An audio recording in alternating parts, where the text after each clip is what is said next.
this will solidify our support for that group and the fact that we are partnering with them in this effort, and just kind of solidify our seat at the table, if you would. Camas is a participant, the Port is a participant, most the other communities in the county are participants in the CREDC, and I believe that 5,000 is kind of the entry level, minimum level of participation in that EDC. So that's the 5, and then the other 50 is the contribution from the city of Washougal into this new economic development effort that we discussed last week. $200,000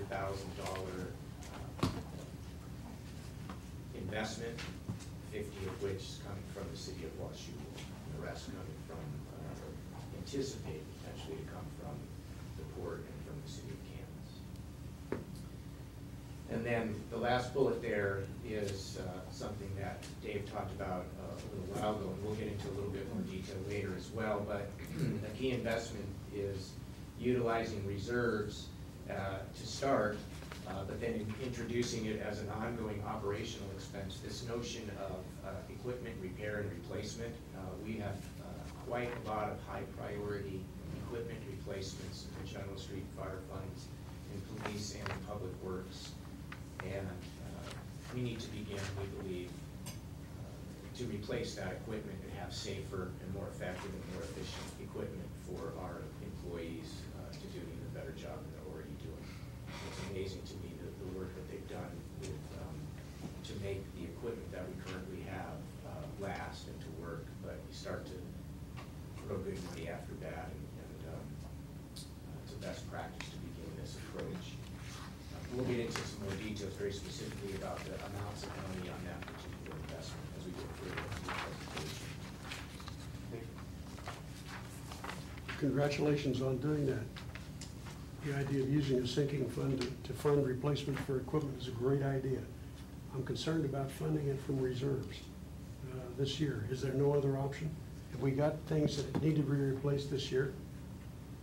Yes, we believe that there is quite a number, actually, of pieces of equipment or rolling stock that should be replaced as soon as possible. I think they're a liability. I think Dave's choice of words in there kind of effectively delivers the message. It's not equipment that needs to be replaced. It needs to be replaced as soon as possible. Some of them, I want to say, are well over, well, Trevor, you got some equipment in yours that's over 3 years past their... Yeah, multiple years, depreciated out twice. Oh. Okay, gotcha. I don't think we've started using duct tape yet, have we? Or have we? We're pretty good with it. Duct tape and baling wire. Frank Ernst is a magician. Yeah, it is. An amazing job has been done. Dave, we'll get into more detail about that initial reserve input into it and how operationally we're going to approach that sinking fund.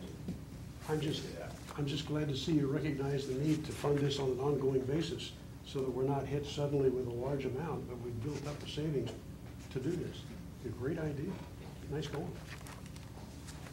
And I believe with that, we're through the oops, going the wrong way. slide 20. One other kind of higher level approach issue in the General Street Fire Fund is around accounting structure. We've already talked about the fact that we're looking at the EMS revenues, those restricted revenues, and setting them up in a separate account so that we are better tracking those instead of having them sort of in that bigger bucket of the general fund reserve. We just moments ago talked about the equipment replacement funds. We're proposing that 2 funds be established, one for technology, so your desktops and laptops and related technology is a family of equipment, and then the rolling stock family of equipment would be the other. And then another change that you'll see as the details come later next month is the full accounting for cemetery maintenance costs. Some of those costs have been borne in other departments in the general fund because the crews that do the good work out there have been, the working on multiple things. And so we're going to consummate that tracking of their effort in this area so that the true cost to operate the cemetery can be identified and that separate fund can be accounted in that way. So there'll be some things that are a little bit different as we move forward on that.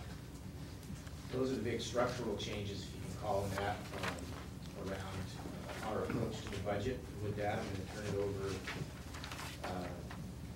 to Jen in a moment, because she reminded me again to discuss with you at this time our approach with respect to the use of the general fund reserves, again at a high level. And in your package that were emailed out, there's a sheet that had the account summaries, and then on the back there was just a brief discussion of the use of the reserves.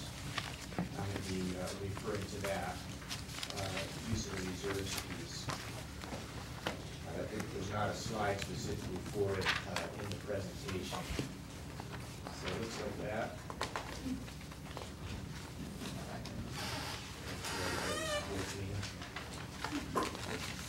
There you go. It's right after the mayor's message and on the back side of it. So as we've discussed previously, you have a policy which is consistent with most communities to have a couple of months of cash flow expenditure reserves, if you would, 16% of your annual operating. That's 1.8 million. So that's the top line, is that we need to identify that as a key component to the reserve, very important component in terms of cash flow. We are proposing an initial investment from reserves one time. This would be a one-time use of reserves, and in the future it wouldn't be a reserve function, be an ongoing operating function on these sinking funds, but a one-time initial investment in establishing these ER&R funds in General Street and Fire, $600,000. And then there's still reserve capacity available, about $850,000. And for lack of a better term, we would coin that to be the general fund savings balance. So it's maintained reserves, it's discretionary. Any shortfall that we have in 2010 would come out of that bucket, if you would. That totals up to 3.8, 3.9 million, which is a number that you've seen already. And then just as a note, also out of the larger bucket this year in the supplemental, we were grabbing those restricted EMS dollars that exist in the reserve, but they're restricted, and we're setting them up on their own. So they will no longer appear in your general fund reserve. So those are kind of the three categories that we're looking at: your policy, and initial seeding. So it'll be one time. You see that this proposed in 2011, but not we anticipate in the future, and then still $850,000 of general fund capacity in reserve. I've got a quick question here. If we were to just take a look at what our estimate is for how much we keep that fund, keep putting into that fund each year, like in say 2012, when we're not using general fund or the reserves to seed it anymore, but it's simply a line item in the budget, how much do we anticipate to put into the ER&R fund each year? We're starting off, we haven't finalized that analysis. We need to schedule out all of the assets, confirm their depreciation schedules, and then do that accounting so that we can have a full tracking of that.